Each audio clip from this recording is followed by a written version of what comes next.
Good night, everyone, and welcome back to Astro Thursday with your girl Charisse. I'm gonna just let Instagram do its thing, and I'm gonna pull up our guest for today. Hello, everyone. I'm gonna pull up our guest for today, and we're gonna get started.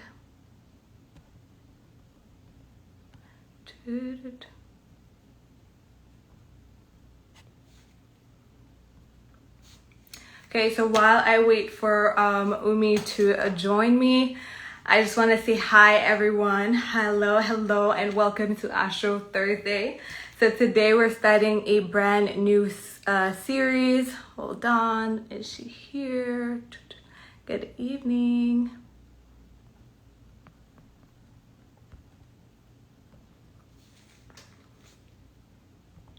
Just making sure we have the guest of honor. Hello.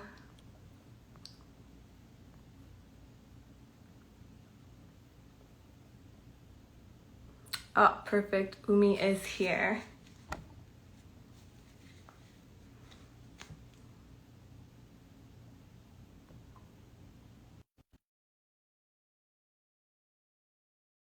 Now, so everyone, welcome to Astro Thursday. Why is this not working? Hey guys. Okay, perfect. Hello. I was just doing the little introduction. Don't worry, you got time to make yourself cute. So I was just saying, welcome to Astro Thursday. Today we're starting a brand new series called Success with the Stars. So we're gonna be bringing on astrologers from our community. Hello, everyone who's joining. I love to see it. Everybody. Hey. So yeah, we're gonna be bringing on selected astrologers from the community, and I think we have the perfect person to debut like the series right now. But we're gonna have selected astrologers to kind of like guide us to success during these times right now, and as well with the secrets of our birth chart. So welcome to Astro Thursday, everyone. Hello. We're gonna let people just come in a little bit before we start.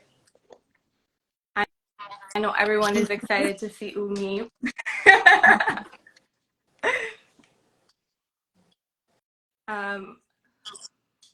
Everyone who's coming in, just drop your astrology in the chat. Drop your big tree, drop your stellium. I want to see what energy is here with us tonight. Drop your big tree. Yeah, a Sag. I'm a Sag, so rep. Perfect.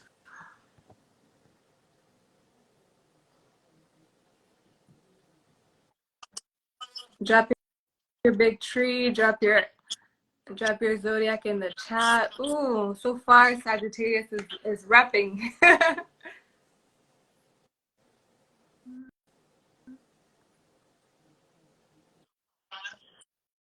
Just gonna pin this.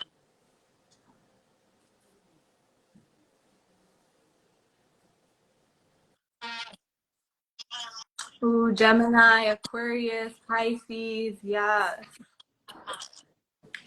Love to see it. Yes. So the live will be saved and we're gonna be taking questions. I'll try to do the questions as they come. Please put them in the question box. And we're gonna take some questions at the end as well. Just put them in the question box so that they're saved. A lot of fixed energy in the building, a lot of Sagittarius, Libras. Love to see it. Mutable energy. Yeah. So for those who don't know me, my name is Charisse. I'm the one that is sponsoring this this live, and Umi has agreed to come on this platform for the next couple of weeks to really just share her wisdom. So I'm so excited. If you guys are excited, let me know in the chat. But for everyone who's just joining us, for those who don't know me, my name is Cherise Thomas. On here on Instagram, I go as Cherise Fierce, aka what's my AKA? I would say like the cosmic CEO, aka just the CEO of everything is freaking possible. I'm a Sag, so everything is possible. My mission here is just like to teach, to empower, to create as much empowered, powerful, fulfilled people at the end of the day. Ooh, love to see You're the all this Sag. mutable energy, all these Sages. Yeah, Yes, the I sun think I'm shining on pulling you. them The in. sun shining on you. Yeah, I think I'm pulling them in. Another Sag in the building. I love to see it. So yeah, we're gonna get started soon. Just letting a couple more people come in. I forgot what I was saying, but basically, as a person, I like to say like my kink is literally just helping people, helping my clients, helping creatives in general, just like get paid what they're worth, get them the visibility that they deserve, and to just really just help as much people possible do what they love and get paid for it. People like Umi, right? We love to see that she's putting out her work, and there's so many of us. There's so much people right now that have these skills, these talents. They have their own unique genius, but they just are not putting it out right now, or they're not getting paid for that. So that's really my mission, to just help those type of people get that recognition and get paid for that, and by result just creating a more fulfilling, joyful world. So that's my thing. So that's why we're on here today, and that's why this series is that's why I started this. So thank you so much, Umi. Like, I can't, this is a dream come true for me. Like, to literally just have you on right now, this is a dream come true. So thank you so much for like joining. Like, you know how I feel about you. I just feel like there is something just so unique about the way that you translate astrology to us. You make it so easy to understand. You bring the concepts like down to earth, like to our world. I feel like even as a Black astrologer, you like, it's even more important, right? Because like you bring these concepts down to really, we can understand it, we can see it in our own world. And you're one of the first people too that I saw that said really like, you know, a Taurus moon growing up in the Bronx and a Taurus moon growing up in Beverly Hills, it's like may not like, you know, be may not manifest the same way, you know. And I felt like I really felt that when you said that, and then it made me think about how much astrology is really missing data, because if we're not like studying the experiences as well of the people of color and of Black people, then a big part of astrology is missing that data of our experiences. So I really like that you just kind of like brought that in, and you were just like, you know, I'm here for my people. Like, we count, we matter. Like, you got to put us in the data too, because it's not just all roses and flowers and all of that. Like, you know, sometimes it's hard. So just thank you so much for being here. And I guess I'm just gonna start with just something super easy to introduce you. Like, just tell us about yourself. Like, who is Umi Jenevieve? How long have you discovered astrology? How long have you been in astrology? What made you stick to astrology? Like, just, you know, how did Umi Jenevieve become Umi Ooh, Jenevieve? so thank you for allowing me to be on this platform, and just so much love for you to remember like certain things that are passionate to me, because that's the biggest part of astrology. Like letting you know that demographics are different, environment matters, because it's going to be a whole different understanding of certain planets. So thank you for even pinpointing that, because that's really what I want to show within astrology, the sociological part, the sociology part of it, and how it comes apart with it, how it attaches to astrology. Now, how did I start this? I've always been into the signs, like since I was like 8, like since I was my daughter's age. I just always I was always into like, are you a Scorpio? Are you, especially as a Scorpio? Because I was like, oh, I don't like my sign. It's so moody. I always do since a child. I'm so moody. Why am I so heavy? Why do I want to be interested in things that are so dark? So I was like, you know what? I don't like my sign. So I always go around asking who was my sign to see if their life manifested in a way that was like, okay, I like the way this Scorpio lifing is lifing. So I would always be into my signs. Also, I come from a very spiritual background. So I believe that my ancestors are allowing me to have this to help them read. My grandmother couldn't read, so I would have to read for her. And I feel like for me to be a reader now is hilarious, because that's a big part of it too. I can't really see anything without the chart. So the reading part is huge. So I've always been into things when my grandmother pushed me to be really into trusting my intuition. My whole family's into it, trusting our whole intuition. My mother's into it. I'm just taking a whole nother route. I'm taking astrology. So it's really new to my lineage.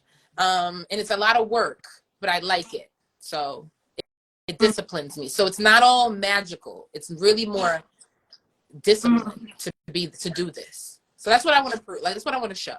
That it's not magical. All magical. Nice. Nice. What was the first thing that kind of blew your mind when you came into astrology, when you first discovered it? Doing my progress chart, that was a game changer for me. Because I was like, okay, I know my placements, I get that. But when I started to see that years were making sense, ages, I was like, oh my God, I have to tell people about this. I have to let people know. It makes so much sense now. And that was really the game changer. The fact that now I can not control my fate, but anticipate my fate with less worry. Like, at least know where I fit in, where I could end up. I may not know the in-betweens, but I at least know where my tribe's at, where my opportunities are at. And that helped me a lot, especially by understanding it through transits and progression. Okay. So what is something you would say? So that's like one of the first things that kind of blew your mind. What is something recently that you discovered in astrology? Because I know you're always like working on your craft. You're always learning. You're always getting better. Like, what's something that recently kind of like moved you? Recently moving me in astrology. That's a good question. You're such a good interviewer. Okay, that's a good question. So what is really motivating me? I'm trying to see if I'm close to you. No, just kidding. Motivating me right now. So right now, medical astrology is pushing me a lot. Working with helping people understand what parts of their body is connected to their sign, their planets, and how they can use remedies and use their placements to heal themselves. So that's really important. That's helping me a lot. Like, I'm diving into Pluto crazy. I don't know why I'm obsessed with it right now, but right now I'm really connected to Pluto energy.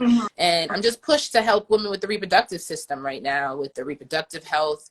And I'm really into medical astrology right now. It's blowing my mind right now, a lot of things with medical astrology, especially with herbs and connecting that. So that's probably it. But every day, everything's my inspiration. Everything is inspiration. I love that you touched on the medical astrology part. Like, how far do you want to go with this? Like, how far do you want to go with astrology? Like, I can tell, like, you're not just a person that wants to do horoscopes and like you want to go far with this. I can definitely see that. So how far do you want to go with astrology? Like, what would you hope for astrology to be like in the future? Part of medicine.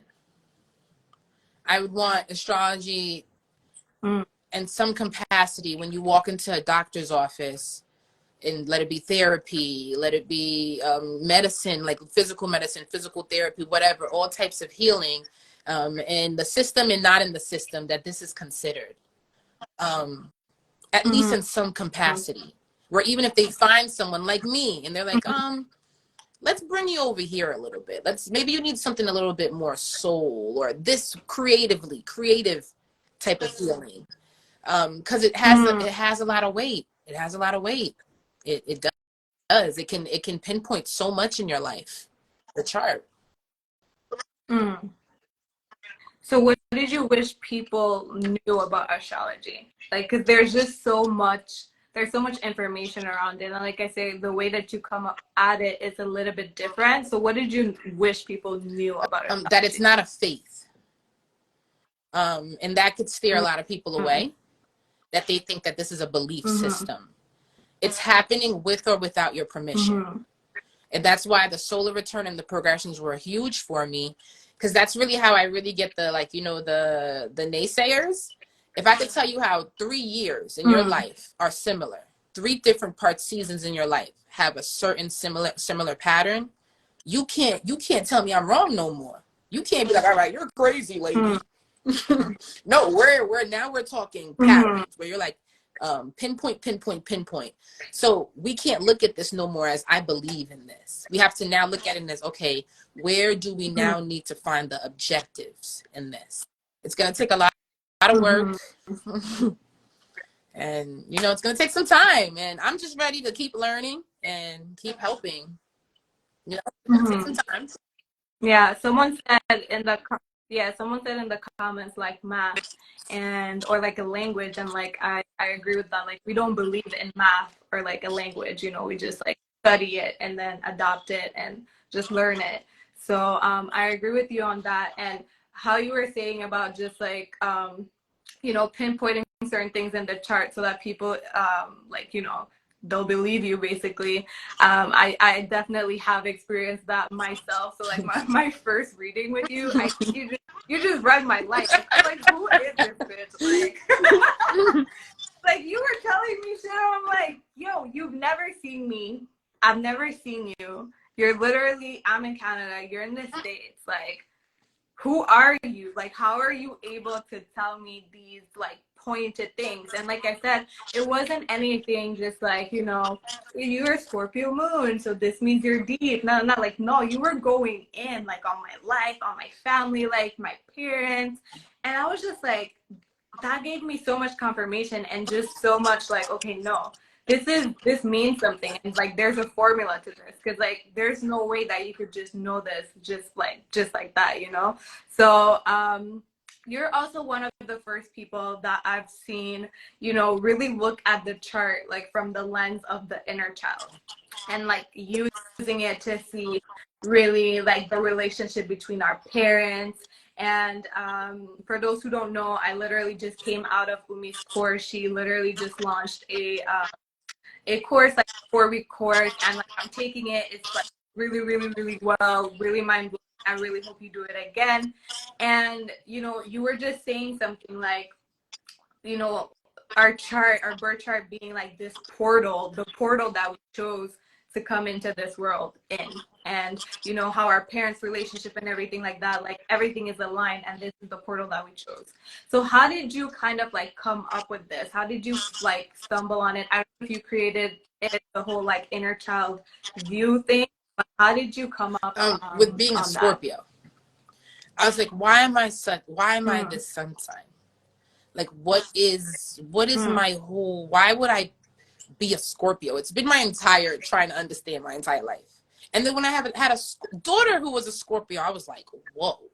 So then once I started diving into the Platonic things, and I'm also into Vedic astrology. In Vedic astrology, they connect sun, moon to parents, siblings. They connect it really close to like the family. And I just really resonated with that immediately. And I also wanted to understand why I was Scorpio. And then when I started to look at how my father was Platonic, how my upbringing was Platonic, and really dive into that, it made more sense. And also I was like, well, it's not fair. It's why would we pick this? Like, why is there a specific with our birth chart, our parents, our the time we're born? Why is there a specific there, especially based on the conception part? So I was like, it has to do with our family. Another thing I saw was things that would repeat in my family, where my brother's a Scorpio, I'm a Scorpio. Like, okay, that's funny. I was like, this is deeper than I think. And then when I started to see that my brother's experience was similar to my experience with birth for my mother, I was like, that's funny. And then my daughter's similar experience. So I started to really unpack it. Then I tried it on in my sessions. And then once I started trying it, it flowed, it worked, and it helps. And it gives you grace. as well, to know that it's not my fault. The things are not my, the things were, it's part of my journey. It's part of my parents. It's part of where I come from. I have to learn how to empower this. Once you look at it in that way, it now becomes a different, like a different game now. And then you start to really unpack things. Then it gets deeper and deeper.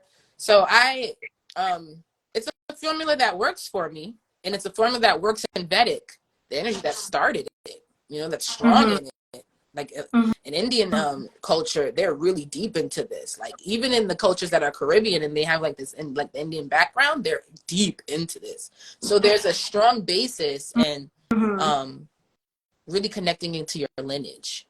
And it's not fair for it to be all yours. How dare you think that this is just all about you? So those spaces there. No, but I love like how you bring in the lineage to it, and after like let me know what it means, because you said like you were Scorpio and then your daughter was Scorpio. I have a similar dynamic where like I'm Sagittarius, my mom is Sagittarius.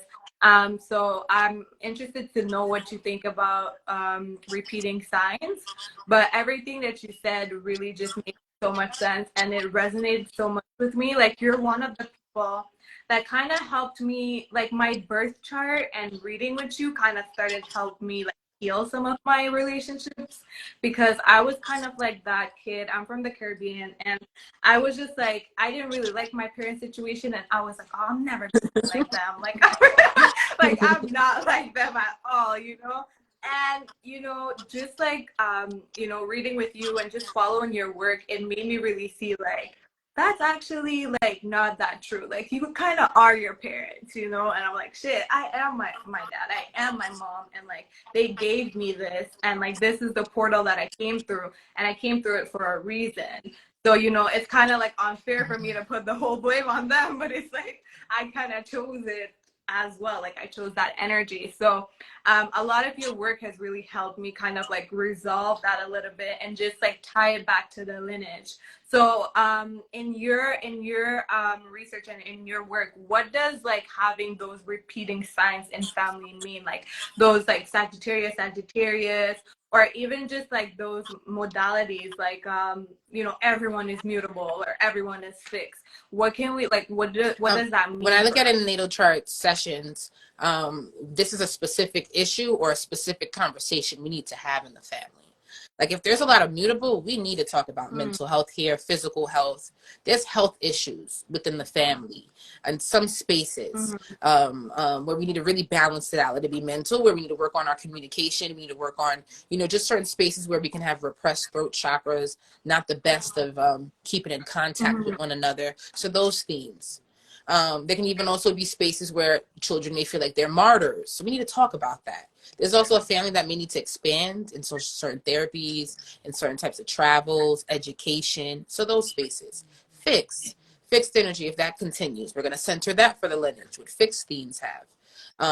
Now let's say, now with you, this helps you give yourself grace. Because if you're a Sag and your mom is a Sag, you're like, whoa, she still needed to learn. Like just with looking at in synastry, she's reflecting so much of herself on me. And this is even her own story with her own parents. So I got to look over my mom and look at how she dealt with her parents, because it's also signifying that some of that came into me. And my grandma is a Gemini. Her mom's a Gemini. So it's like. So you got to pinpoint it, because you're like, oh, shoot, I might have a mutable. There's high probability my child's going to have mutable energy. So let me hurry up and work on my mutable so I can like support that child, support that energy. Okay. So do you feel like those repeating signs kind of come back in the lineage when we haven't really like fully mastered it, or when we haven't fully dealt with the karma? Especially if it's being negatively aspected. Okay.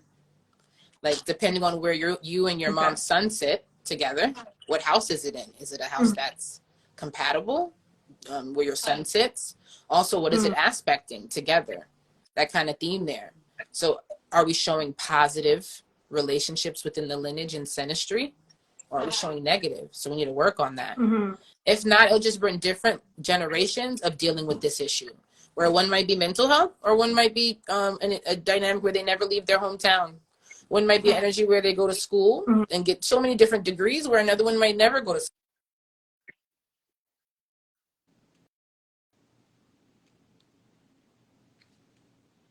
You're cut. I don't know if it's me, Can but you hear I me can now? hear you. So it's just always going to be Yeah. those common themes. So you're just going to look at that. So you can see where you're a teacher to your mom, you're a teacher, and she's a basis there. Sorry for I always get nervous when I'm like, I'm centering energy. No, put me on spot. And Put then me on spot. grandma It's all and good. all that No space too, shame here. because all of you are sharing that. And that's powerful because all of you have masculine androgynous sons. So a really strong lineage of women here, strong thinkers. So Absolutely. I just want to say really quickly, because I'm seeing some questions coming in through the chat. Guys, we're going to lose the questions if you put it in the chat. So please put it in the question box. That way at the end, we'll just open up the question box and open and answer everything. Just because we're going to lose the questions. We're not going to go all the way back up to the chat to the very beginning. So put all your questions in the question box and we're going to answer that soon. So I think there was an interesting question, but it's already gone. Someone said, can you explain the differences between Western and Vedic astrology? Because your signs change completely in that case. the question, can you Yeah. take on? So the question box, you guys are going to see in the bottom of the live, you should have a little like thingy like this. I don't know, like a question thing, and it has a question mark inside. You just put your question. Is it the in one there. that Sass? What should Libra rising focus on? Which question are we looking at? No, can you explain the differences between Western and Vedic astrology? Because your signs change completely in that case. So this is the only from the comments that I'm gonna take, just because it was a good one. I don't want to lose it, but from now on, please all the questions in the question box. So she said the difference between. Sorry, I'm not here.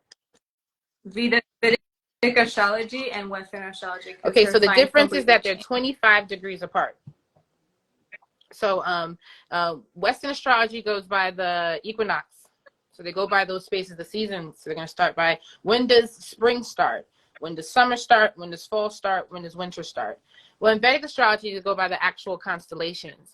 And that's why, like, with my page, I call it Constellations on LSD, because I really love the Vedic theme of looking at it. And they're 25 degrees behind.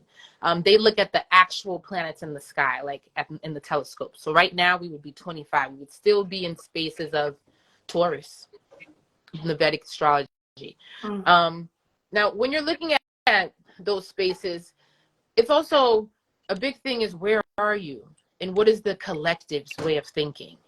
Because I've found it in both, where even in Western astrology, I still can make predictions within those spaces there. Now, to just cancel both of them out, work with degrees. As soon as you work with degrees, you don't even need to look at the basis of Western or Vedic. You're looking at what both come together on, and which is the numbers on the side of the planets. And those let you know the transitions in your life, important transits in your life, those spaces. But these are based on the constellation. Vedic constellation, Western equinoxes, seasons. So those spaces. But we live in that. If you're on the Western side of the world, that's what we walk by. That's what we live by. So it will still make sense. It will still aspect. Also, another way to cancel it out, it still can be in the same house middle periods. It can still be in the same house, transiting the same house. So because of that, if you look at it from a house aspect, it'll all line up the same. Yeah, like I think with Jupiter and Taurus, like towards the end of the year, it's actually gonna move in Vedic from Jupiter and Aries to Jupiter and Taurus. So it's kind of like, like you have a 6 to 8 months where like both line up. But if you're looking like at your natal chart and you just look at house, you just know that, okay, around halfway it's gonna start to transit my 8th house regardless. Like, that's yeah, exactly. Yeah. Like if you didn't see it before, between these months you will see something happen for sure. For sure. So you're one of the first persons that I saw as well refer to fixed signs. So Taurus, Leo, Scorpio, Aquarius as resource signs, like especially like financial resource signs. How did you come to that understanding? Transits. So that's another thing I always like to tell, especially within like when I'm telling clients, if it astrologers will tell you anything, but numbers and transits don't lie. I saw with already 2 spaces that fixed energy brings financial crisis. So in 2018 to 2020, we had Uranus and Taurus, Saturn's coming into till 21, Saturn's coming into Aquarius, Jupiter's coming into as an Aquarius. We have the space of fixed. So we're going to a recession. Even right now, Pluto being in Aquarius, right when Pluto was in Aquarius, just for that little bit of time. We went through so many changes of the dollar dying. We're going to go into crisis in the market. And even when Saturn went retrograde in June, it started talking about reparations and all those other spaces there. Finances, those things. So I seen that. So that's okay, one. That's one. Then I went to 2008 when we had the other recession. I was like, okay, what's going on then? Okay. We had a North Node in Aquarius, Chiron energy being there. What's going on there? There's Aquarius. There's some fixed dominance.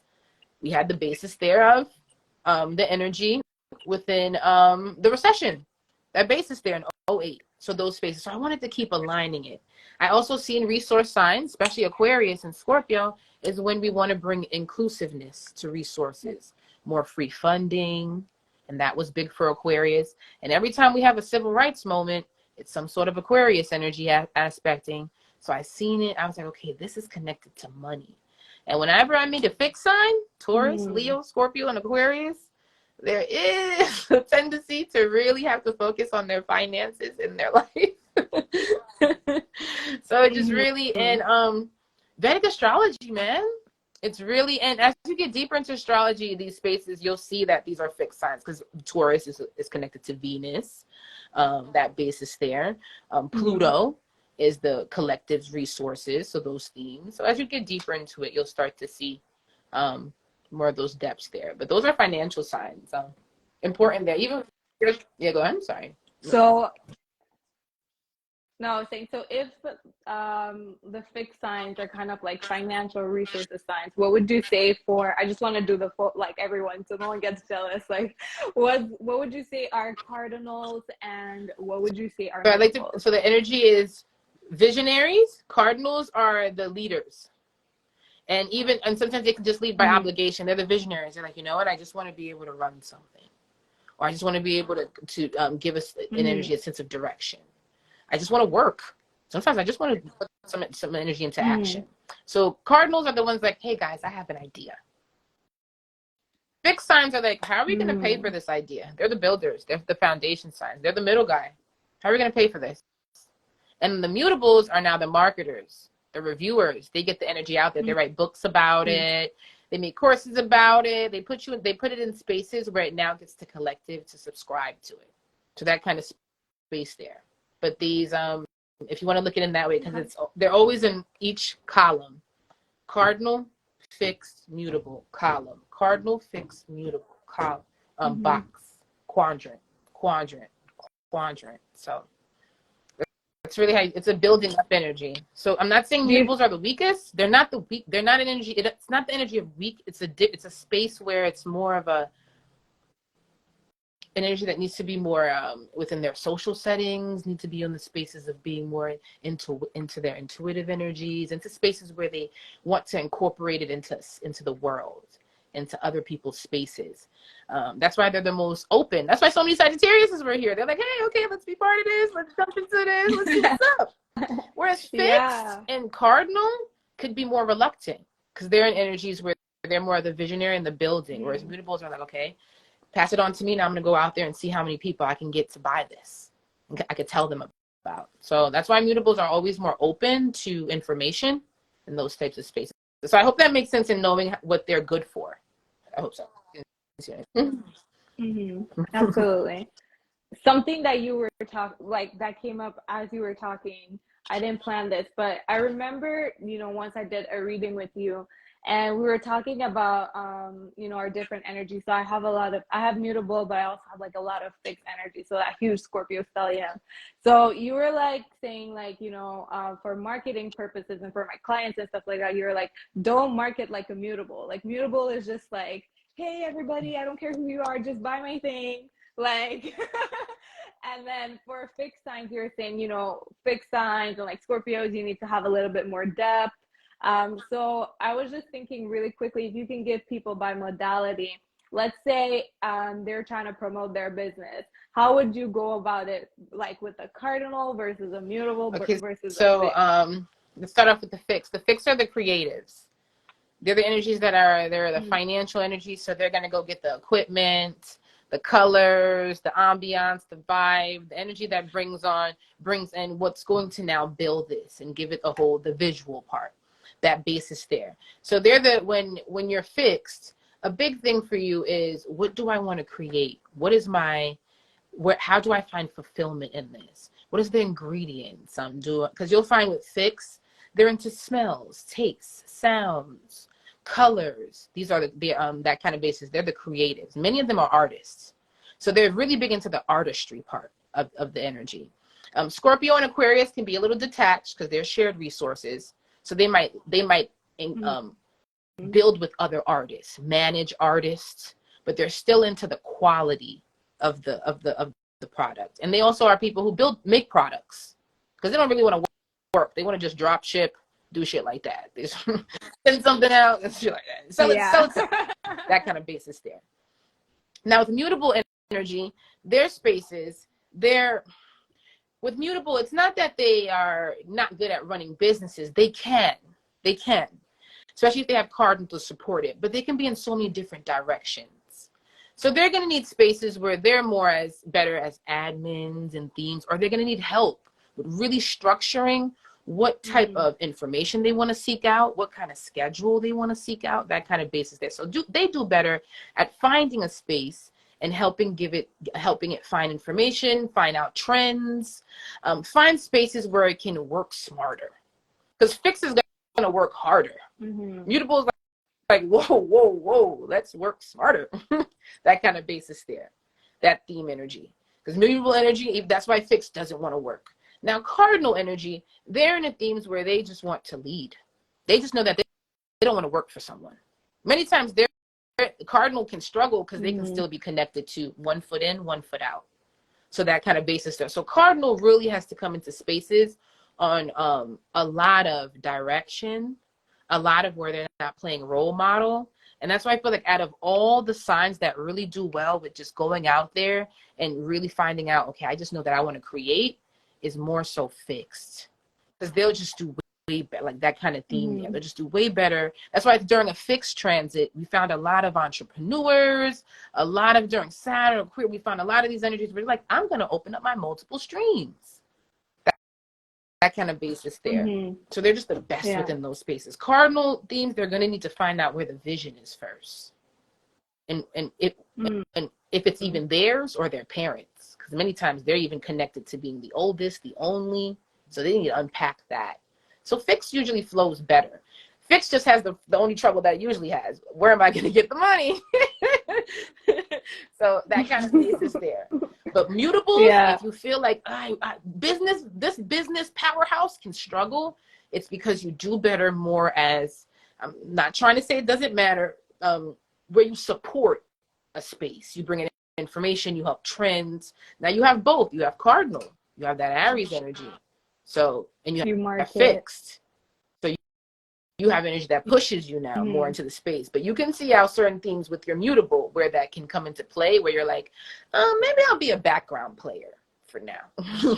That kind of is there. Or I'm just like, get somebody else to do it. 7 directions. I'm like, yeah, exactly. Get somebody else to do it. So, businesswoman, how has like understanding astrology impacted like your livelihood and like your finances? It's changed my life in so many ways. Like, it's a blessing. It's such a blessing. Like, I haven't worked since 2018.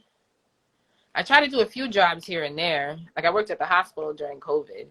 I think I just did it just to like, you know, really just be in the like the Scorpio shit. Just be like, I was in the impact.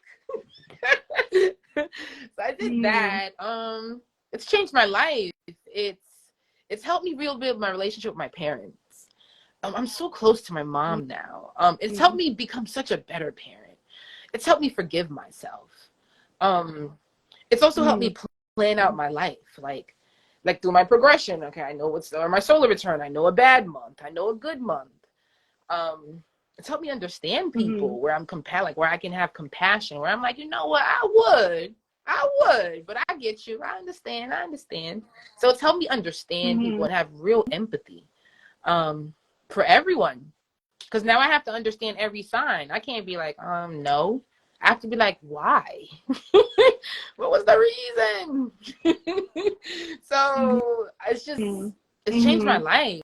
Like I was a problem child. Like I was turning up from my parents. So to be in a place now where they come to me for guidance is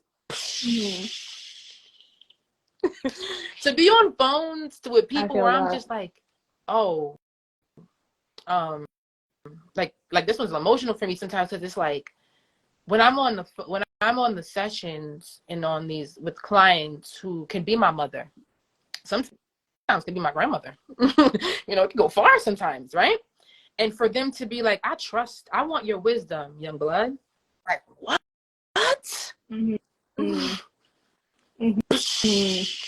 It makes me know that nothing was ever wrong with me. I just didn't know where I was going. Nothing was ever wrong with me. Ooh, that's so powerful. I love that. Because I feel like in our time, like in our generation, there's so much like old souls for real. Like there's just so much old souls. And I feel like you're talking about, you know, giving wisdom to older people. And that's something that I've experienced in my own life. And I used to feel so weirded out by it. Because I'm like, I want your wisdom. You tell me. You've been here longer.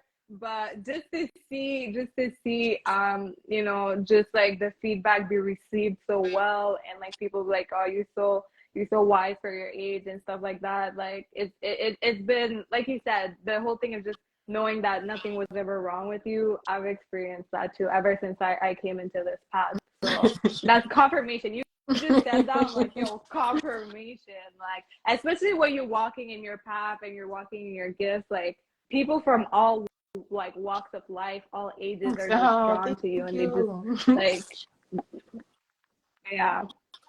So basically, it pays to be an astrologer. With a lot of discipline, a lot of discipline and study, a lot every day, like all the time. Like it's part of your path, I think, for me. So why is it important for you, like not for you, but why do you say it's important to know your birth chart? Like why is it important for everyone who's watching who's still it can give you a lot of direction. It can make a lot of sense to you. It can really iron out all those spaces where you feel like, why is this happening to me? A lot of people live in that every day with like a question mark of really where they're going. And then they go into patterns where they're repeating patterns over and over, and they like stay in a matrix. And that's really how I look at your natal chart. It takes you out of the matrix because it gives you a map, a compass to get out of it, to leave it. That kind of bases different years, paths. And as astrology starts to get bigger and we start to open up more of, you know, the mathematical parts and also just solar returns, progressions, and how it aspects in real time, people will start to see, you know, we don't always have to just feel lost. It doesn't have to always be like that. Also, you have to have, you know, discernment. You have to have, you know, you have to be open. You have to have an open heart chakra for this because it's a lot of criticism in it, constructive criticism. Spaces where it's not always walking through parks, those themes as well. So, but it's really important to know that you don't have to always walk in a fog. And that's what I always do in sessions. Like, hey, you know, there's a pattern walking. So let's find this pattern. And do you like it? And they're like, oh my God, you're right, same.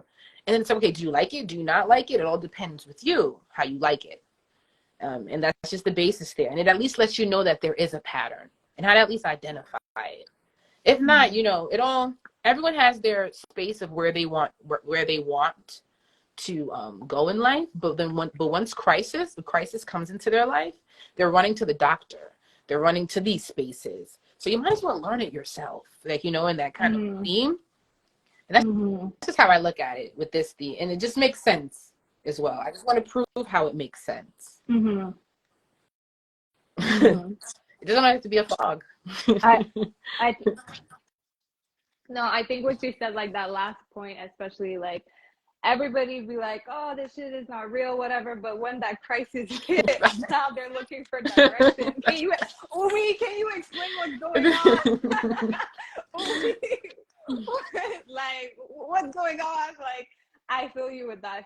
I feel you with that. Like, I'm someone, I've always been like interested in like alternative approaches and astrology, but before it was like when I was younger, it was just like, oh, I'm a Sagittarius, learning about Sagittarius and stuff like that. But seriously, when crisis hit my life and I was at a really fucking low period, like that's when all of this information just like beckoned to me, and then I was just like, I just went into it. It was just like I was at this low point, and then everything started coming, like manifestation, astrology, and I just plunged into this, and it gave me so much direction. It literally helped me come out of that dark place. So maybe for some people, like, you know, maybe it's my fixed energy. Some of us really need that shaking up to change, you know what I mean? But once I really got into it and met people like you and other people in this space, and just really started walking this path, like everything just started making sense and everything just started aligning, and I just became the annoying person that was like, yo, you have to know your birth chart, you have to get a reading, like you have to.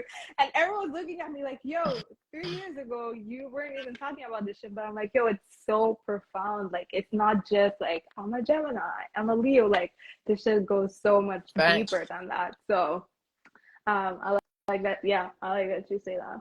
So what do you say to people who are still kind of like hesitant to practice astrology or use astrology because to them like it goes against God? Or I usually get people say like, oh no, I can't believe in astrology because I believe in God. And like I know kind of a little bit like your opinion on that, but I just want everyone on the live to know. So like, what would you say to people who are hesitant? I know earlier you said like this is not a belief system, so like continue with that. This is also, I also feel like astrology is going to be specific. It's going to resonate towards specific people who want this path, just like with any theme for now, until we start to now, just like psychology wasn't always considered real. Mental health wasn't always considered real. These are spaces that can be very new to a lot of our generation. So for now, it's going to be in a space where it's only going towards specific people at this moment, especially with the discipline it has. But it's still something that's pretty generalized. Now, another thing, not everyone wants to know. Some people find ignorance bliss. They don't want to know what's happening tomorrow or next week. They rather stay in this fog. We're going to find individuals like that. Their purpose is for that purpose. However, we want to look in those themes there. Maybe there's spaces to help us walk more into our creativity, more into that freedom. Maybe they're parts of our their placements, their pawn, however the case.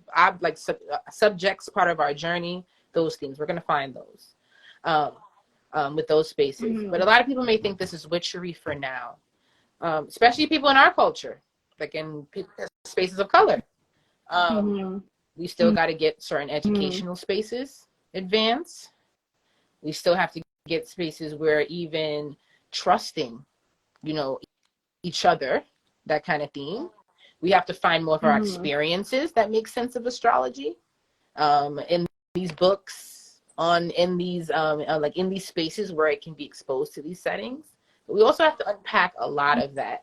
And when I have clients and they're older, I would say it was not only, I always look at this specific transit, Saturn and Capricorn, because it's really big Capricorn energy when it comes to, especially with these transits, people of color, progression, liberation, expansion.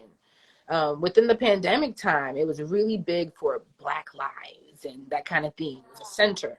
So it wasn't really till 2017 that a lot of us really woke up, like 16, 17, that a lot of us really dived into this Black consciousness. So right now for astrology, I feel like in other races, it's more stronger. In other cultures, this is strong. There's an aspect to this. And a lot of them have cults in other cultures as well. But when it comes to like maybe like especially a lot of spaces of color that can still be connected to other things or more systematic things, this can be a struggle to dive into. So what would you tell our people basically if you had to kind of like show them the benefits or convince them? Not like convince them, but like what would you tell them to maybe like ease that I feel like ease that discrepancy. I'm not getting the word, but you know, like I know that even with you, like God is like at the center of a lot of things that you do. You know what I mean? Like, but some people are still seeing this huge like black and white. Like, no, I can't be over here because like I'm here. So, what do you feel like you would say to those people? Are they really, are they like, I don't where's want to the put you on the power? spot. Like, and when I say power, where is the sense of I have my direction? Also, how are you reading the word? I would just have to see, like, why are you subscribing to this so much? How does it give you direction? Do you ask those questions? Do they matter to you? The pinpoint it?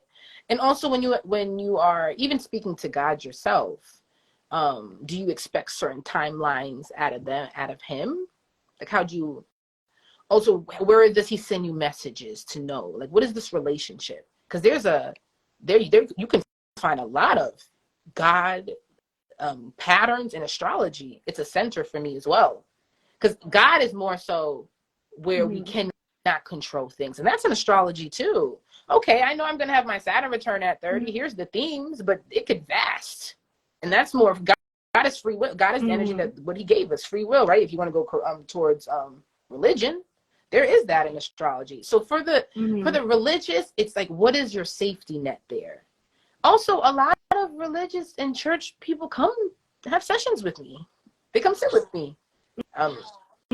So I guess they're seeing something that's already not spiritual. They already see that it's not faith driven. There's more to this. Because I still like I sit with a lot of church folk. Like yeah, it's not always the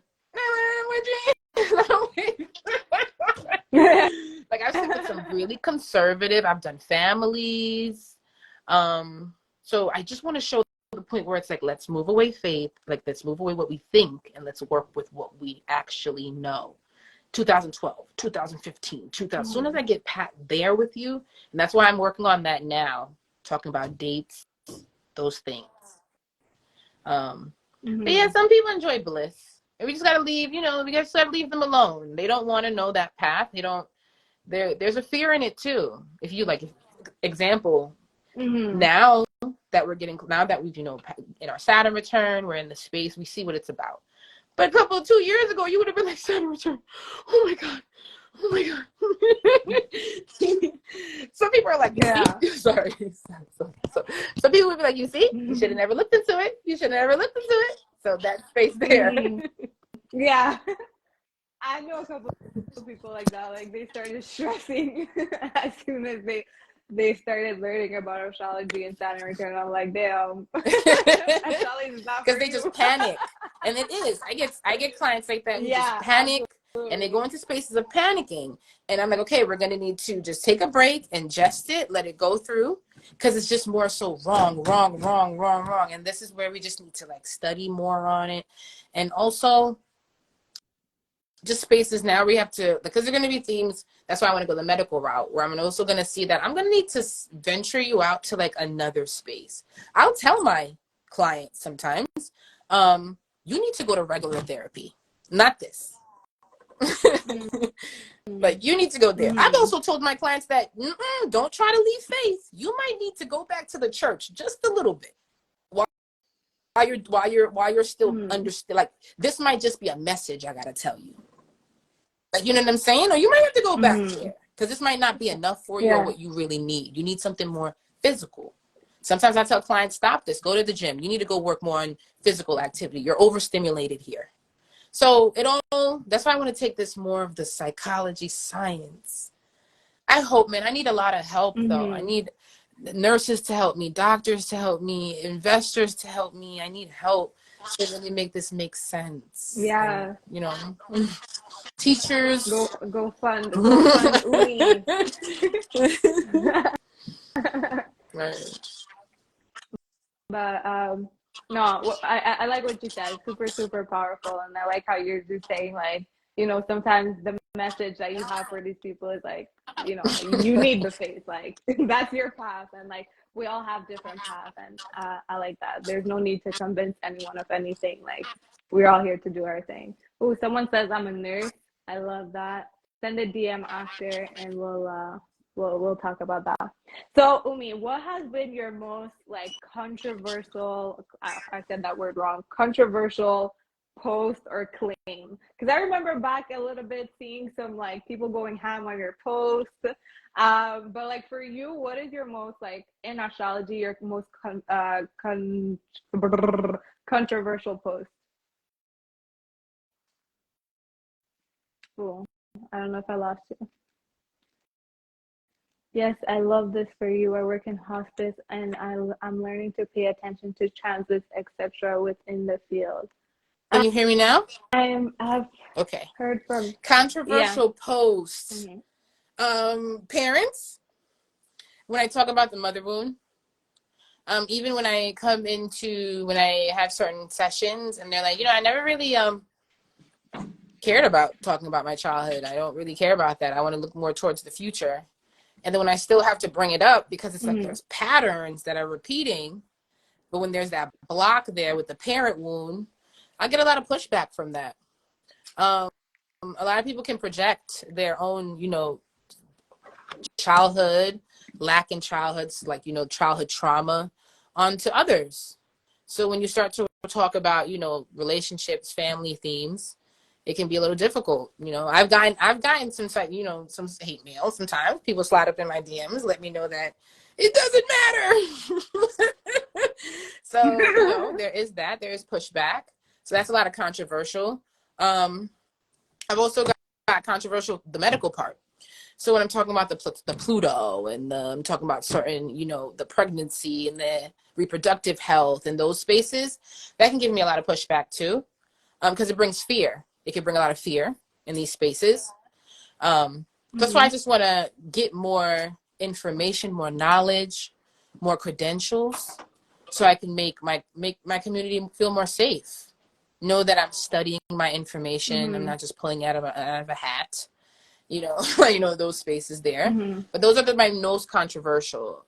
Just doing the chart, even as a ancestral, is controversial to certain people because they're like, no, it's Mm-hmm. us. It's only about me. I don't want to have anything. I don't want to have anything to do with my family. I just want to talk about myself.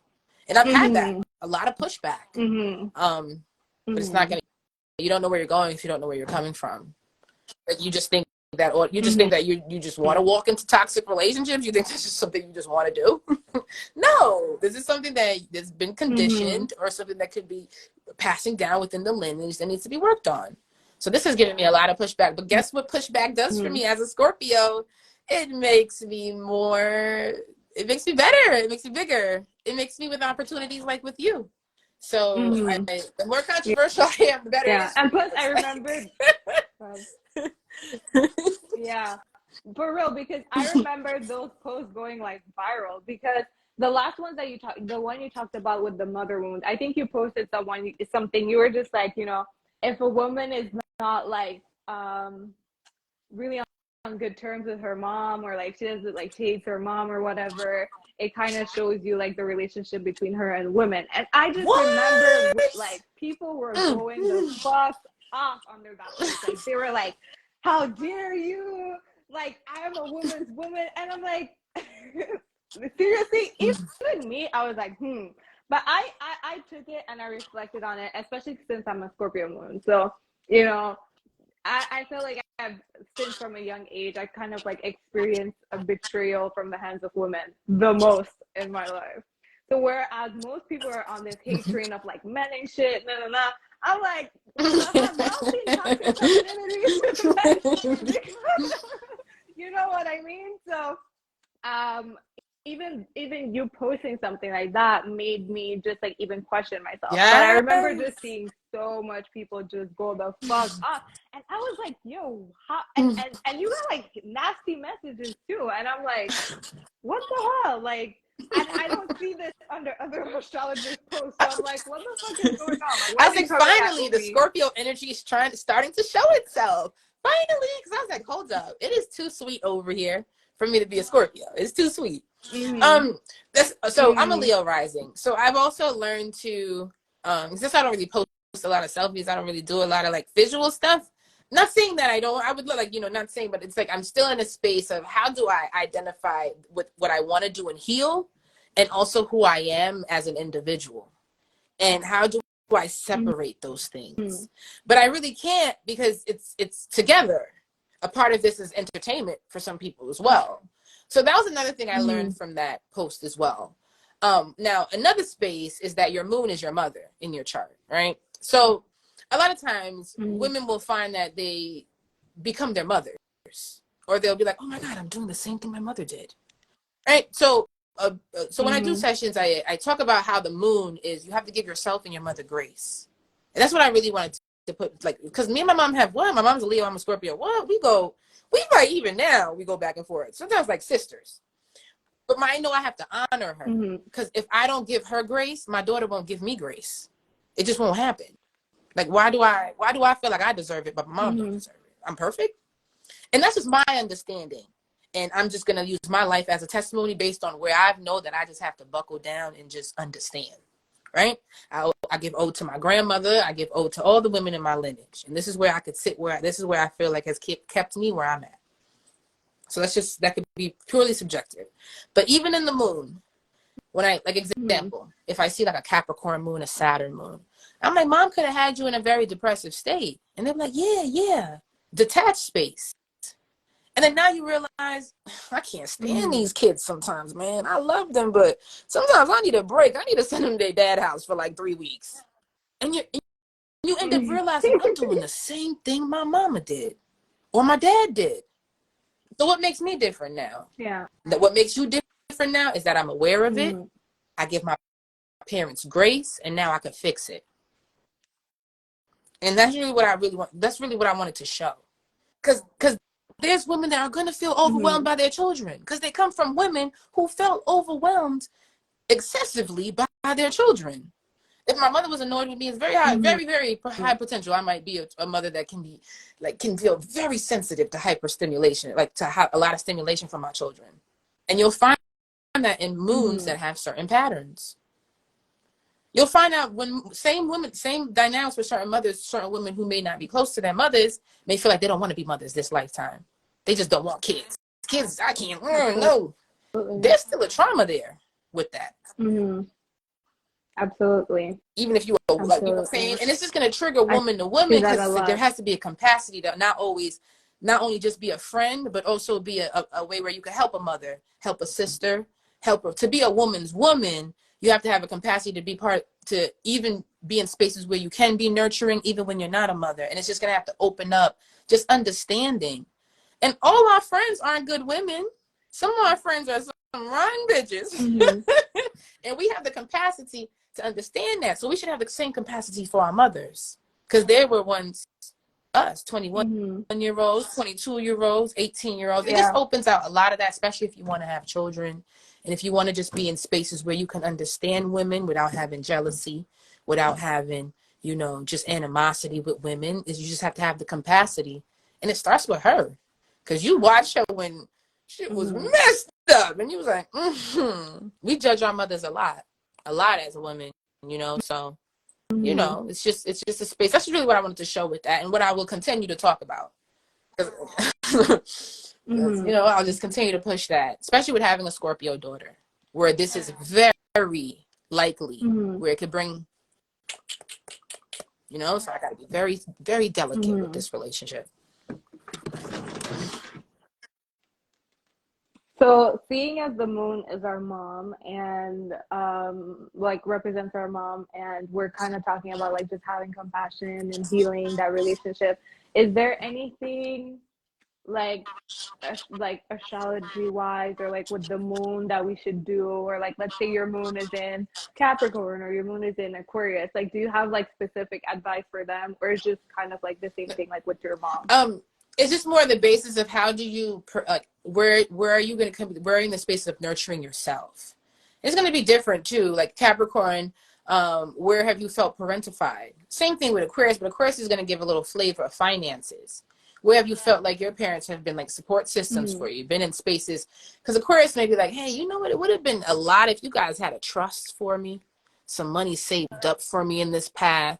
Just spaces where because remember they're creative signs, where if I ever want to branch out and do my own thing, I have a little, you know, a little save, a little cushion right here that can support me along the way, because it's going to give a little financial razzle dazzle. But all Saturn moons give a space with Saturn, with restrictive, heaviness, moodiness, postpartum, and some space with mom where she's overworked. It's the opposite of the moon. It's the opposite of the sun. It's the opposite of energy. It's more in the spaces of winter, more of the spaces of and it's also, if you connect it to Kronos ate his children.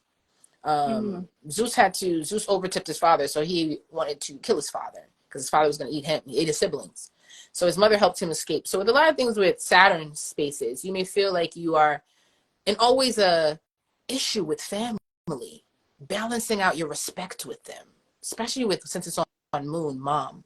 You can feel like sometimes you're an outcast from family, or you have to parent your own parent with these placements. So it just brings struggles there with this moon. This is a natural theme I've seen with Saturn on the moon. Libra as well. Libra, Capricorn, Aquarius. Saturn placement. Okay. I'm gonna try to head in the questions that everyone has been sending in, but before I'm just gonna ask my last question. So you just finished your Saturn return, if I'm not mistaken. So congratulations. Um, what would you say was your biggest lesson during that time? Like, what do you say is the thing that you learned the My most? Saturn's in the 7th house, so for me it was friendships, partnerships in general. I learned to accept people for who they really are. I learned to accept people for their differences. It was a big transit of learning about friends for me, old friends, friends from high school, friends from my 20s and like just early 20s and just grade school. And if I wanted to keep them in my life or not, how I felt about that. I went viral, Saturn in the 7th house, so it's exalted. So I went by in the home sign. So I went viral a few times. I met you guys. I just met so much of my tribe, my community. But I learned a lot in my intimate relationships. I learned a lot in how I see myself. Now, I'm still not done though, because I still got Pluto here. I still got a few chances, and also Pluto's on my North Node. So I'm still waiting. I'm not going to lie to you, Sharice. I'm a little nervous in a little certain spaces, only because it's a fixed transit, and if we've been looking at the fixed signs right now, Taurus, Leo, Scorpio, Aquarius, they haven't been in the best seat, So I'm just waiting to see what I need to keep disciplining myself on and what is next. Because I know there is, with Scorpio, always a great compromise, right? So I'm just waiting to see what this 2024 is about. But I know I'm not done. Your Saturn matures at 35. So I know I still got some things to keep going on. So let's see. Because 31 been kicking my Do you feel like ass. we can? Do you feel like we can ever prepare really for our Saturn return? Because you don't know what it is. Do you think we could? With No. with the basis, prepare. Are you? You were asking. So the basis, we're preparing. All you can do with astrology is learn the keywords and just know that they're going to surround these themes. That's why I'm a little nervous, because mine is in the 7th house and it squares my sun and my Mars in my 4th house. Right when COVID happened, my dad got sick. He was in the hospital. He couldn't breathe. He was on the vents and everything. And then he got better and my boyfriend's dad died. So I was like, fuck, what? So, so now Pluto's coming into it. I'm not saying, you know, like, you know, that's what's happening, but I know, like, you just know, you know, there's certain conversations, there's certain things with that, you know, because I'm here to learn what relations mean. Even in my transit, that, you know, even in this with my friends, I broke off a friendship in a very, very bad way, a dangerous way. I lost my best friend, my childhood friend, a dangerous way. So, you know, I'm just, you know, that's why I got into the gym. I'm getting my mind together. I'm in school. I'm I'm ready. You know what I mean? Like, what up? That's really, but I know the common theme is I'm gonna learn a lot through people and how I share myself with people through this period. So I'm so like sad that you had to go through that. Like, my heart. I even forgot I thought I was just talking to you for a like minute. I was like, laughing, but I'm like, damn. I was like, hold on, All right, so let's dive into some of the questions from the audience. Really quickly, I just want to let everyone know that Umi is going to be coming back next Thursday at 8:45 p.m. again. So everyone who has questions in the chat, not in the chat, in the question box, I'm going to try to screenshot it. If we don't get to it today, we'll start with that next time. And next Thursday, we're going to be talking a little bit more about the transit for the rest of the year. So like summer 2023, the shift of the nodes, and just like a little bit more the astrology of the future and how to prepare for that, different modalities. So if you guys are interested in that, just make sure to follow my page. I have a couple of announcements coming out during the week. You guys are going to be able to submit questions for Umi in advance. Do not DM Umi. Do not send them to her. If you want to talk to her, book a reading. But I'm opening up my DM to you guys if you want to. If there's anything you want to know, if there's any questions you want me to really bring up or any topic, just DM me and I'm going to make sure to add it in these lives. So I'm about to open my other phone really quick to see the questions. Let me know if there's any feedback or anything like that. So let's see the question box. So someone says, how can I learn to read and understand my chart? Come to Umi's class. No, go ahead. learning the definitions. Learning the definitions is the most important part. Then after you learn the definitions, you learn the aspects. But before you can even understand what a square, a conjunction, stelliums, all these words, you need to really work in the space of, first, what are all the keywords that are attached to Mars? Scorpio, first house. I'm 8th house. All the keywords, from the body parts that are associated to it, to the locations, environments, themes, concepts, find all the definitions. And then you can work towards aspects and you'll start to read your chart. But before you can get into anything, you must know your first reading, how at first the energy even actualize. That's the first step. The next question is, my biological father and I share Sun conjunct Eros, natal signature. My mom and my Mercury are 29 degrees, direct opposition from each other. And my firstborn son is exactly conjunct my midheaven. I have been trying to make sense of this for years. Is there a quick take on understanding this? That was a lot. I don't know So if your you sun is understood that. what sign? What sign did she say? Her father and her, their son is conjunct Eros natal, but there's no sign. And my mom and my Mercury are 29 degrees direct opposition from each other. They just want to know the Again, sign, no because sign. Eros is like, the energy connected to like Virgo. Virgo energy, Scorpio placement, so our desires, So our this is creativity. And also when you're looking at Eros, Juno, Chiron, those are asteroids and they're also hypothetical. They don't orbit the sun. So since they don't orbit the sun, it's not a space that is in actual time. It's hypothetical, like what could be, what could happen. Also a different type of perspective.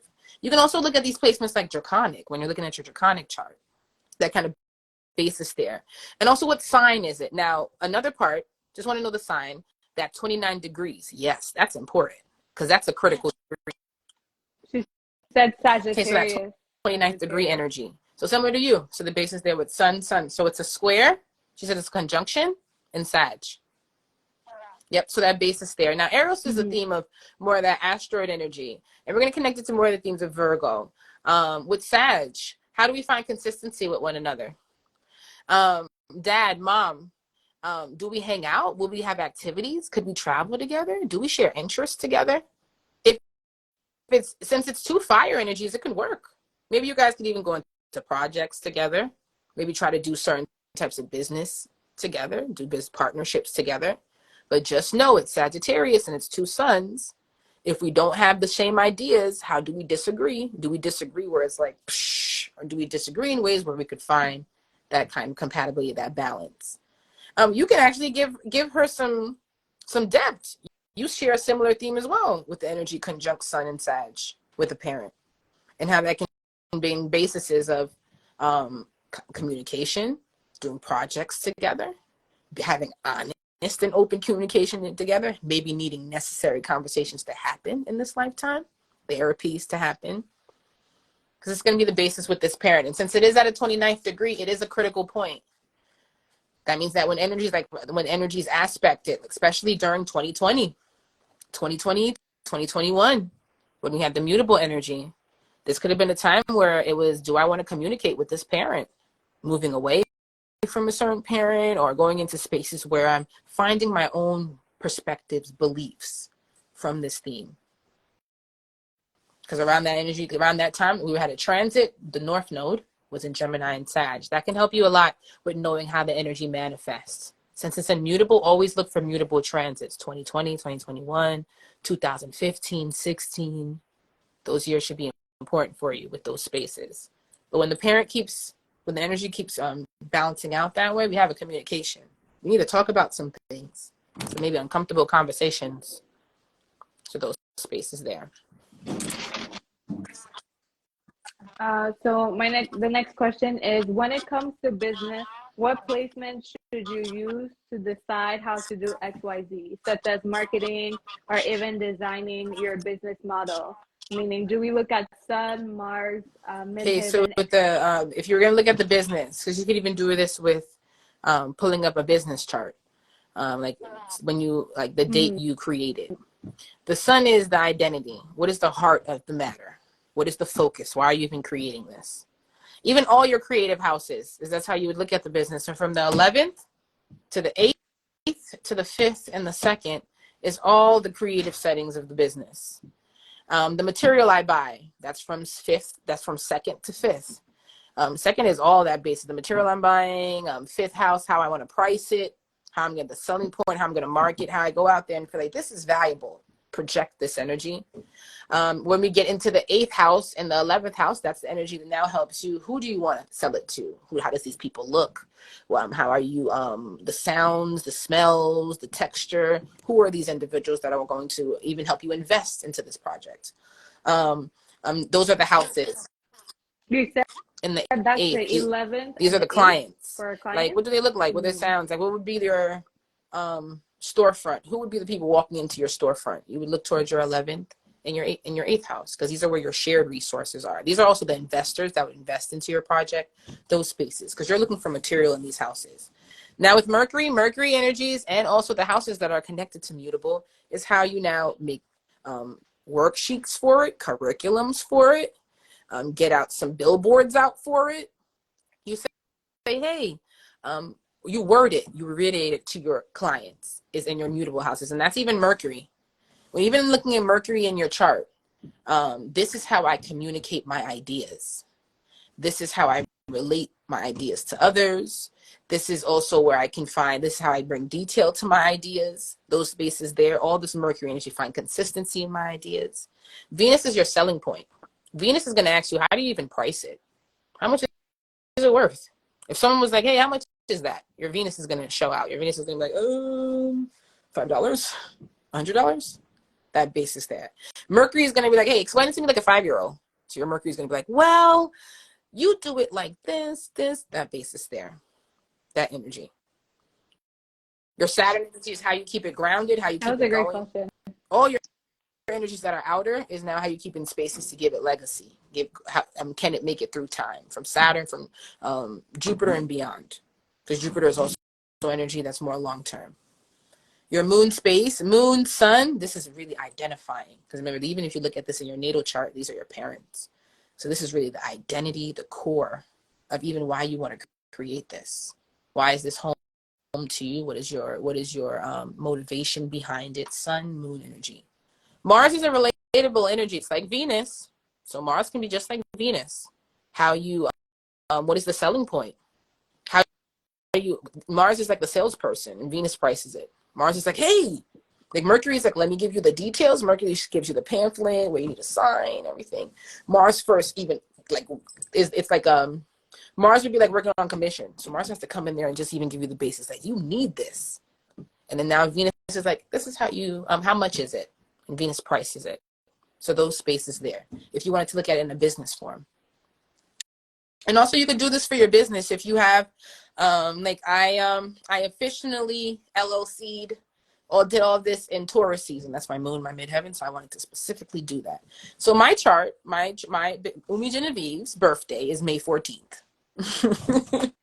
And it has the entire chart. And you can look at it in that way and break it down in that way. So I hope that helps, right? Make sense? Yeah. No, I love that question. That was a really good question. I love like branding with astrology and everything like that. And I love that question. So someone else said, oh, I think I lost it. Okay, yeah. Oh no. Oh, I think it's gone. But someone said they were saying like my dad is a Libra, my brother is a Libra, I'm a Libra rising, and my daughter is a Libra or a Libra rising. How do I best This is a lot of support her? cardinal at basis there. So even with there has to be themes where only girl, only boy, maybe even your daughter being a specific grandchild as well, since it's so much cardinal. So your daughter's the first grandchild, the only grandchild, the first girl, that basis there. But since there's heavy cardinal energy, this is even specifying that with even you being a specific sibling. Maybe it's just you and your brother. It's a brother basis. So you're the first granddaughter. He's the first grandson only, but this is being specified. Also, this is a heavily rebellious energy. Because Libra placements is, I want to do my own thing. It's very connected to Aries. So so there has to be even a theme with someone feeling like an outcast, of not wanting to stick to the grain. Also, there's a lot of karma with how we balancing out this passive aggressiveness and this people pleasing energy that can be in the family within this space here with Libra. It could be in things where each one of you have this karma with one foot in, one foot out, where we can't really go towards our own paths. Everyone has this space of projecting this image, I want to make my partnerships feel just as comfortable, sometimes even more comfortable than me. There's karma here. Libra can be just like Scorpio, where I watch my parents struggle through their own intimate and relationship issues. I've now projected it into my own child, because there's Libra basis here, getting along with others, partnerships, maybe even getting along with each other. Now, this is also an important time right now for Libra and Aries.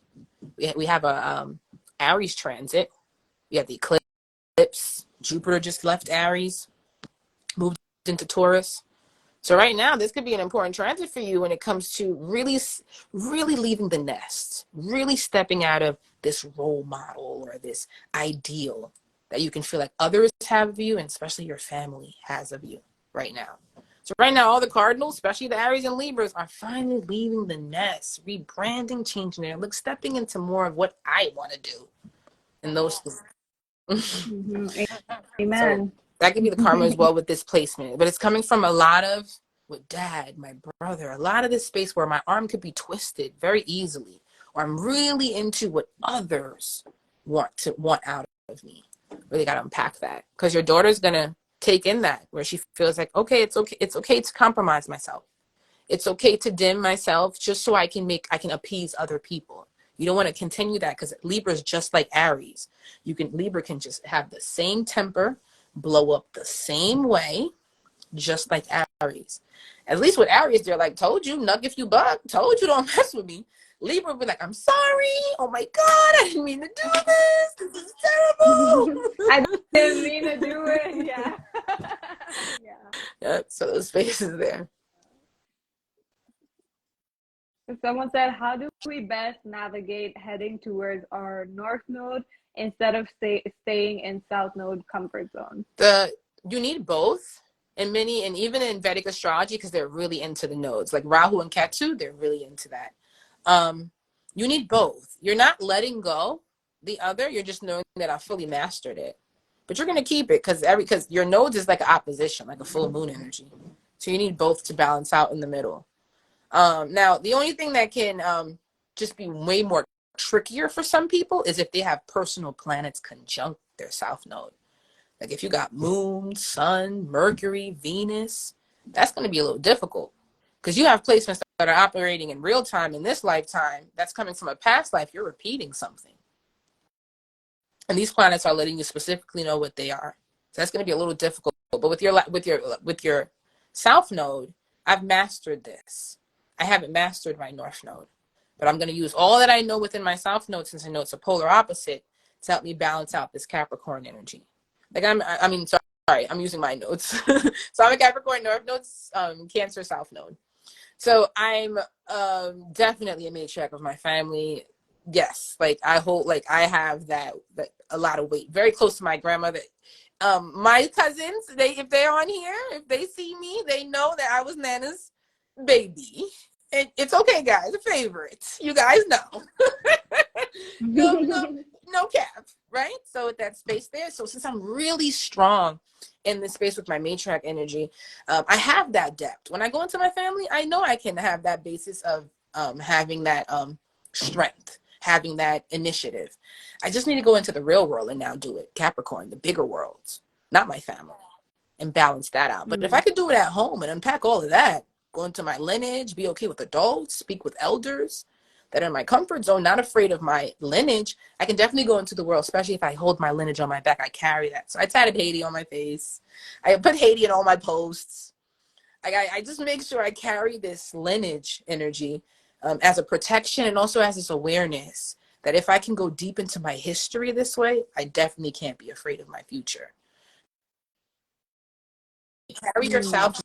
I like that, because you're talking about like actually like using your south node. I feel like a lot of astrology is kind of like just move towards the north node, but like you said, if you don't know where you're coming from, you kind of don't know where you're going, right? So you kind of have to use that south Have that node basis either way. there.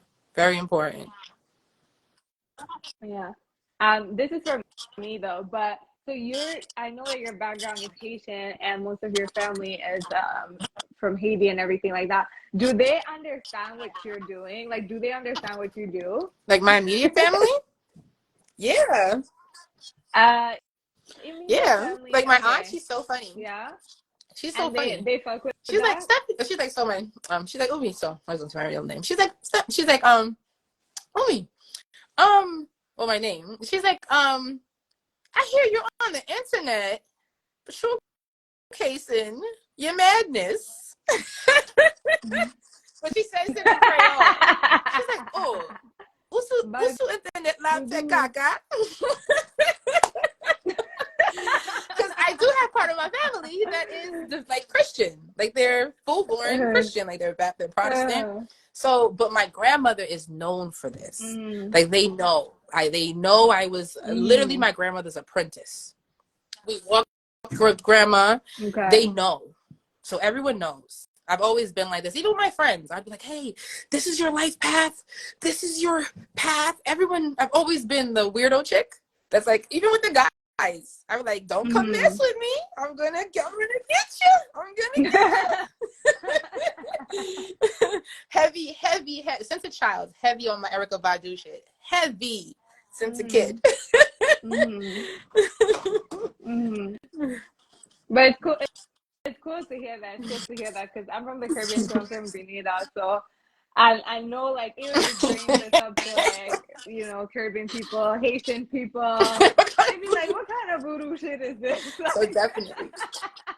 I'm like, I can tell you about No, yourself, about I'm good. myself, about Thank my you. life. No, no, I'm no, no, good. no, no, no. And a lot of the Caribbean is like that. So it's like, it's just. Mhm.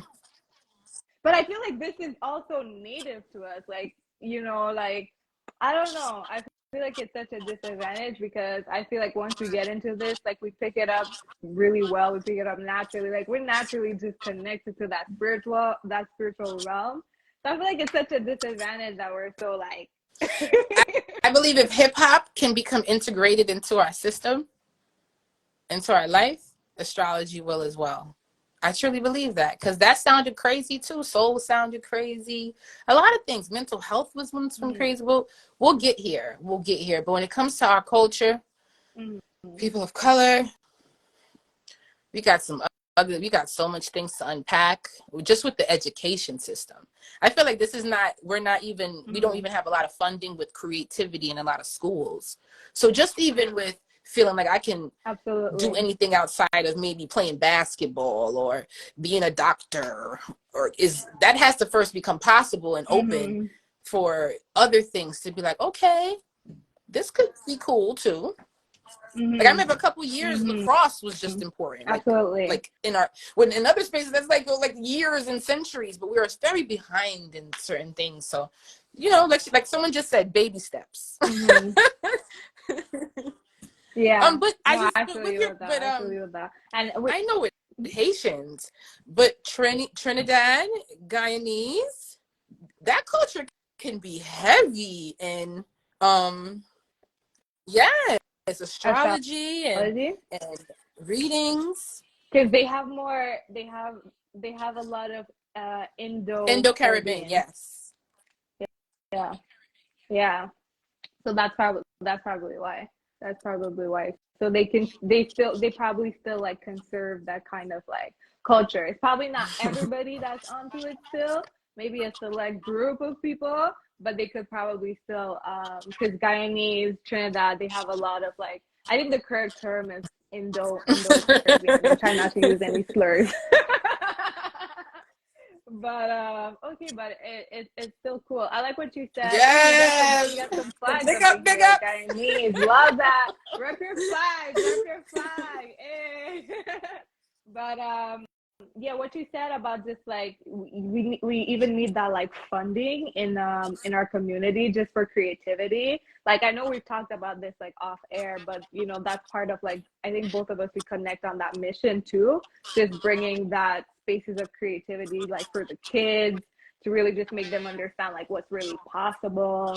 And so you're absolutely right. It may be a stretch for certain people, but I just want us to get there. You talked about hip hop becoming a thing. I definitely see that though, because I listen to some artists and I'm like, he got an astrologer. Like Drake is one. I'm like, he's tapped in. He got an astrologer. I know it. There's just certain things that he says in his music, and I'm like, somebody And told Beyonce, him she about got it that. too. Beyonce got it down pack. Yeah, even with her latest release and everything like that, I could totally see it like just tying up with the times. And she just released with that full just like Leo energy, like all of those songs, Alien Superstar, all of that. Like you just know when some people got an astrologer. And even with those themes too, like that's another thing with astrology. You need direction. Like you need to have a because now you have a backing that can give you so much ways to execute it like beautifully. And that's why I think the entertainment industry really is connected to astrology, and they're into these spaces because they have things like, I need a launch in 3 months. I need to start this project. Is this a good time to start a project? And that's when astrology becomes great and way more like what outside. Now you leave the ancestral energy and now you expand it. Now you know where you come from, you know your tools, and now you can use it to now manifest things. And that's why another thing with astrology, you can't go into these sessions with no direction, no questions. Like you can't be like, okay, make me a star. Mm-hmm. Okay, how? I need your, okay, what do you want to do? So here's some ideas. Yeah. Do you like them? Do they make sense to you? Let's try them out for a few weeks. Like, you know, so this is why I completely go straight to the kids. No ifs, no struggle, nothing. We work right with the Mm-hmm. energy, the canvas when it's nice and clean. And we already know you're going to like this. We're going to put you in certain controlled areas. That's why this energy is a science. Put you in controlled areas that gravitates towards your dominance and watch you blossom. Mm-hmm. Blossom. If I can get adults, Mm-hmm. children got to be better. They got to be like, so I want to work on camps like we talked about Mm-hmm. before, camps, education, to those spaces too. Word. I'm excited. And to everybody, to everyone listening, like, yo, if y'all can hook Umi up, like, if you know what you like, do it. You know, tag her under your favorite artist. Like, be like, you And gotta even get if a you reading. guys have things too, like where you have want to put me in your community, Yeah. I am. All right, you hit us up, yes. Like, and we'll build something, we'll figure something out. But I want to help. Camps, things where you know where you are. You want to build. You want to do family building. If you're into family building, I'm your gal. I love that. Someone said Drake the Alchemist. Of course he does. Yep, Transformation King. Interesting take. I love that. My 14-year-old, I got her immersed. Yes, I love that. Everything about like with the kids, like I said, we both connect on that. I'm all about creativity. I got that Leo Mars, fifth house. Like, just put me around children. I'm just trying to inspire them to become the greatest. Like, that's it. Like, there's no limitations. Like, I would never put a Facts. limitation on the kids. So, yeah. When I get Facts. my daycare, you gotta come, Umi. I love that. Love that. All right, let me see if there's any more questions. What would you be? I mean, since we're kind of like on the topic, talk to us a little bit about like your dreams. You said camp. What else I would you want wrote to this do? down before I came into the. Still learning. I'm still in school right now. I'm studying hard. I'm studying biology. I'm studying within biology, seeing if I want to go straight into medical or do I want to go into teaching. Looking to see what I want to do. Mm-hmm. I want to keep learning to see where the information takes me. So I'm just going to continue to support, just volunteer. Keep volunteering, keep putting myself in spaces where I use my Scorpio energy. My dream would be to, and honestly, to give my children a community and a space where they know that they can also leave their children and leave their children and leave there for their children. That's like my highest thing. I always tell God, just please God, just let me finish my mission. Let me know that my children are nice and safe and great, and they have at least the tools, and I'm good to go. And I also want to help. I want to help others along the way. So I'm still working on how I want to help. I need a tribe to help me out. You guys have helped me so much. This started as a hobby. I was just like, you know what? I'm going through it right now. I'm just going to talk about how I love the signs. And then gradually Mm. it became this. So I'm still praying. I'm praying for whoever, is supposed to be in my life. Like you, look at you. You're in my life. Look how you've manifested into Mm. my life. So I'm just going to continue to look at that and stay humble and see where this takes me. This is exciting. Every day is exciting. For real. So inspiring, so inspiring to know you're just Yeah. like, let me post this and like look at you freaking now, look at you now. Like even just seeing your growth in the last couple of years, even to me has just been like so wow. Like I just remember finding you and you've always been on your grind. You've been posting, daily. But I remember maybe like your followers like maybe 6,000 people and like now you're at like 20K and like that happened just like that. And I was like, damn, okay, finally getting some flowers. And like, because from the beginning, you deserved it all. But just to see how much people resonate with you and just like the confirmation that you get on a daily basis is so heartwarming Thank to see. And you. like, I love Thank that for you. you. It's all possible through your confirmations. You guys bring me to my just to the sketchboard, to the chalkboard all the time. Like every time I put something, like, okay, did it flow? Did it not? Do I need to study more? Keep studying. And that's just always going Mm-hmm. to see in the space. I love sharing it. I love it. I cry sometimes when I'm just like, oh my goodness, like, wow, thank you. And I give it, it's not mine, it's ours. And that's just how I look at it. It's ours. Because Mm. I'm very much very human, very, very, very, and this is something that's given to me to share. So I'm gonna work and because it's also helping me take care of myself, take care of my family, put myself in very great opportunities. I'm blessed, so I'm gonna continuously share it. That's just I'm grateful. So I'm appreciative. I love Thank you that. guys so much, so much. Is there anything else you want to say, Umi, to the people? Like, we've been going at it. I don't even know how long we've been on here, almost 2 hours. Like, I didn't even see the time pass.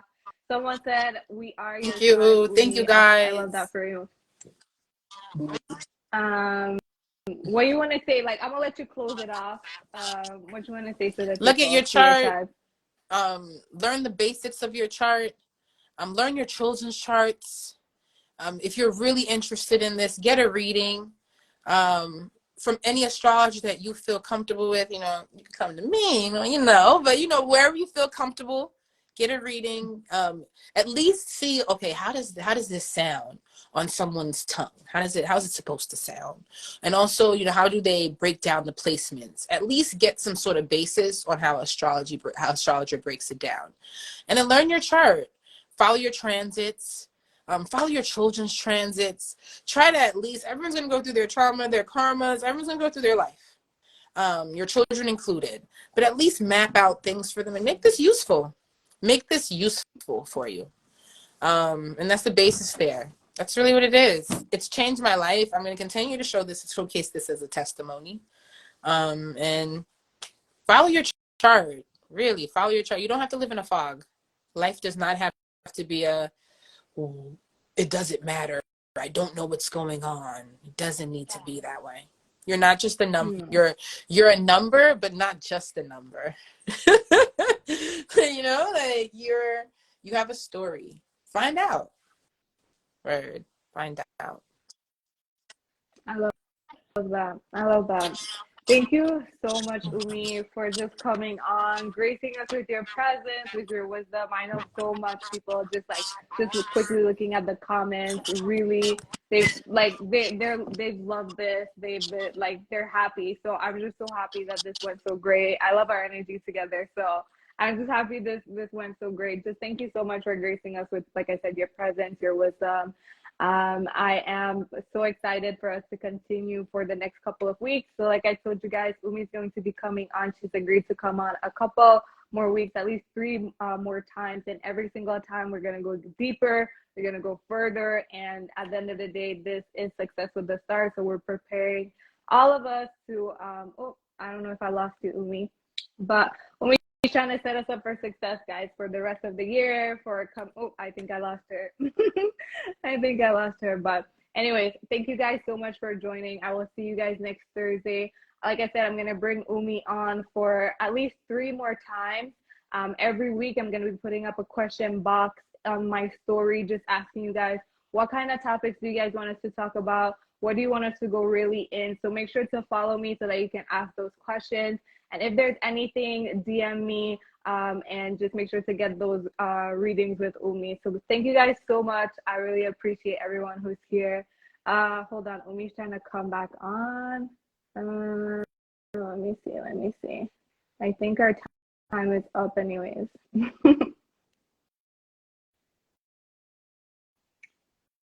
All right, I think we're gonna call it a night, everyone. But thank you guys so much. Join us next Thursday at 8:45 p.m. If not, follow me for more information and news.